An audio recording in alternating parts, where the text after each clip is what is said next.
पति नामदेव और बेटी संध्या के साथ अजमेर में रहती थी। पति की नौकरी भी ठीक थी, 2 कमरों का अपना मकान भी था। रूपा ने संध्या को भी अच्छे स्कूल में डाल रखा था।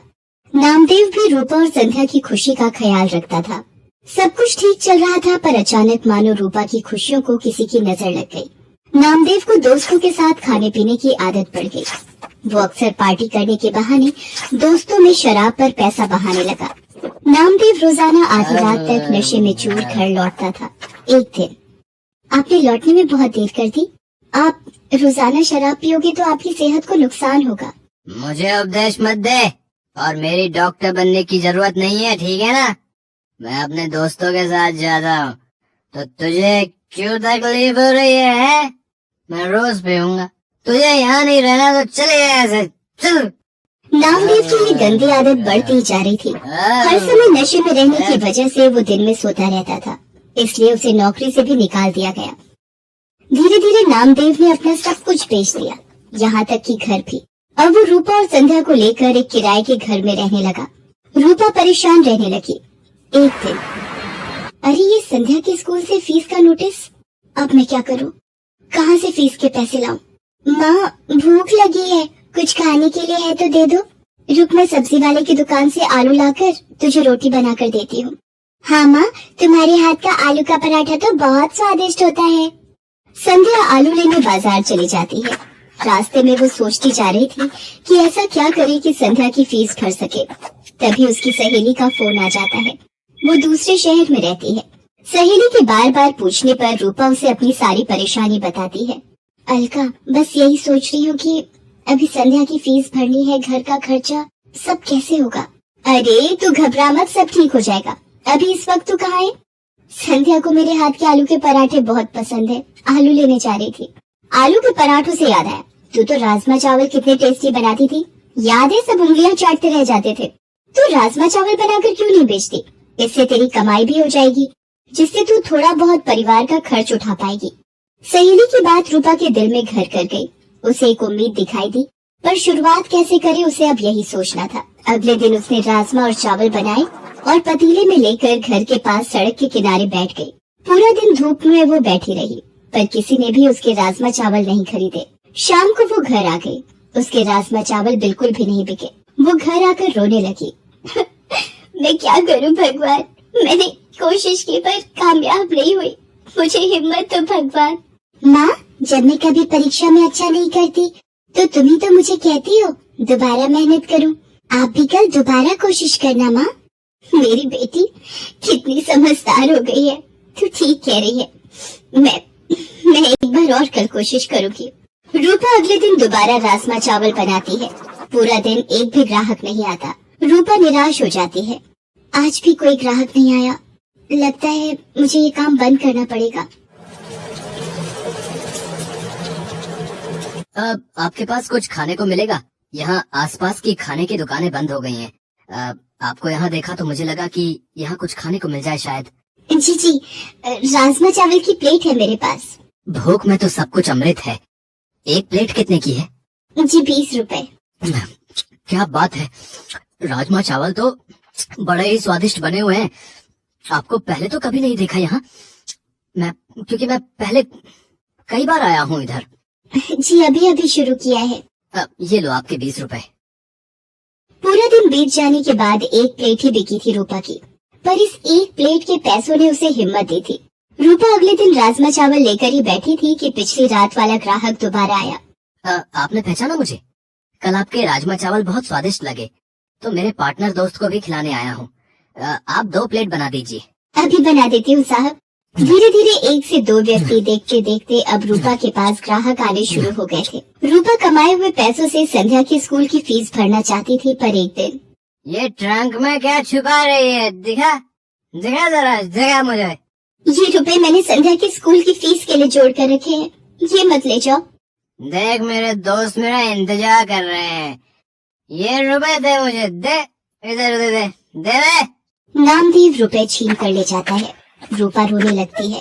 वो सोचती है, ऐसे तो ये सारे कमाए हुए पैसे शराब में उड़ा देंगे, मुझे कुछ रुपए संध्या के भविष्य के लिए भी जोड़ने होंगे।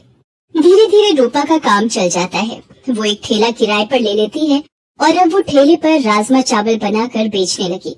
समय बीतता गया। रूपा की जिंदगी 15 साल आगे चली गई। संध्या भी पैसों की कमी के कारण 10वीं तक ही पढ़ाई कर पाई। वो भी अब माँ के काम में हाथ बटाती थी।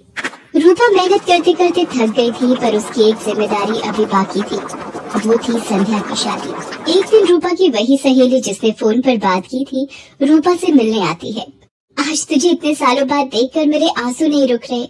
मेरी प्यारी सहेली रूपा, ये तूने अपना क्या हाल बना लिया है। गरीबी के थपेड़े तेरे चेहरे पर आई झुर्रियों में बयान हो रहे हैं। अरे तू बैठ अलका, संध्या से मिल। ये मेरी बेटी संध्या है। संध्या, ये मेरी मेरठ वाली सहेली अलका। अलका मौसी, माँ आपको बहुत याद करती हैं। रूपा, मैं इसलिए तेरे पास आई थी कि एक अच्छे घर का रिश्ता है। संध्या भी वहाँ खुश रहेगी। अलका, अगर मेरी ये जिम्मेदारी पूरी हो जाए तो मेरे लिए बहुत खुशी की बात है। ठीक है, फिर मैं बात कर लेती हूँ लड़के वालों से। रूपा को तसल्ली हो जाती है कि संध्या की शादी हो जाएगी। एक गरीब बेटी की शादी करना गरीब की सबसे बड़ी चिंता होती है। रूपा की सहेली अलका रिश्ता पक्का कर देती है। रूपा को ये था कि संध्या की शादी के लिए पैसे जोड़ने हैं, इसलिए वो सुबह जल्दी जल्दी उठकर ज्यादा खाना बनाने लगी। सुबह से लेकर रात तक ठेले पर खड़े रहना। एक दिन रूपा को चक्कर आता है और वो गिर पड़ती है। संध्या चिल्लाती है, माँ, माँ आंखें खोलो माँ, मैं अभी डॉक्टर को बुला कर लाती हूँ। I am sorry, she is no more. Body से ज्यादा काम लिया है इन्होंने। कमजोर शरीर ये झेल नहीं पाया, इसलिए बीपी बढ़ गया और हार्ट अटैक आ गया। संध्या की तो मानो जिंदगी ही रुक गई। उसकी माँ चली गई। वो बिलक बिलक कर रोने लगी। तभी नामदेव आ जाता है। वो भी मरी हुई रूपा के आगे रोने लगता है। संध्या उसे कहती है, बापू, मेरी माँ के शरीर को हाथ मत लगाओ। आज आपकी वजह से मेरी माँ इस दुनिया से चली गई। मुझे माफ कर दे मेरी बच्ची, मैंने ये क्या कर दिया प्रभु। रूपा, मुझे माफी मांगने का मौका भी नहीं दिया तूने। मेरे पापों के कारण तू चली गई। संध्या माँ की याद में दिन भर उदास बैठी रहती थी। नामदेव भी अब संध्या की चिंता में परेशान रहता था। वो कोई काम ढूंढने भी क्या जाता। सब उसकी पुरानी बुरी आदतों को जानते थे, इसलिए काम नहीं देते थे। एक दिन अलका रूपा से मिलने आती है और उसके मरने की खबर सुनकर वो भी बहुत दुखी होती है। वो नामदेव को संध्या के रिश्ते की बात बताती है। देखिए नामदेव जी, अब मेरी सहेली रूपा तो नहीं रही, पर संध्या की शादी की जिम्मेदारी अब आपको निभानी है। लड़के वाले जल्दी ही शादी करना चाहते हैं, आप सोचकर जवाब दे देना। अलका के जाने के बाद नामदेव सोच में पड़ जाता है कि उसके पास तो एक पाई तक नहीं जो वो संध्या की शादी कर सके। वो रूपा को याद करके रोने लगता है। तभी एक आदमी आता है। जी नमस्ते, मेरा नाम मोहन है। रूपा जी के बारे में पता चला, सुनकर बहुत दुख हुआ। आपको कुछ काम था रूपा से? जी, एक दिन मैं रूपा जी के ठेले पर राजमा चावल खाने आया था, तभी उनसे बात हुई। मैं जरूरतमंद लोगों के लिए एक बैंक योजना चलाता हूँ। रूपा जी भी मेरे पास रुपए जमा करवाती थी। वो जब भी पैसे जमा करने आती तो यही कहती थी कि मेरी बेटी संध्या की शादी में काम आएंगे। आज वही रुपए मैं देने आया हूँ। पिछले दिनों उन्होंने मुझे फोन किया था कि बेटी की शादी के लिए जरूरत है तो मैं उन्हें दे दूं। ये लीजिए, ब्याज मिलाकर 3.5 लाख रुपए उनके बैंक में जुड़े हुए हैं। आज उन्हें देने आया था। रूपा, तुम अपनी जिम्मेदारी निभाना नहीं भूली। जाते जाते भी अपनी बेटी की शादी की जिम्मेदारी निभा गई। संध्या बेटी, देखो, तुम्हारी माँ की तरफ से शादी का तोहफा ये अंकल जी लाए हैं। संध्या भी ये सब देखकर रोने लगती है। उन रुपयों को नामदेव संध्या की शादी में लगा देता है और संध्या को ढेर सारा आशीर्वाद देकर विदा कर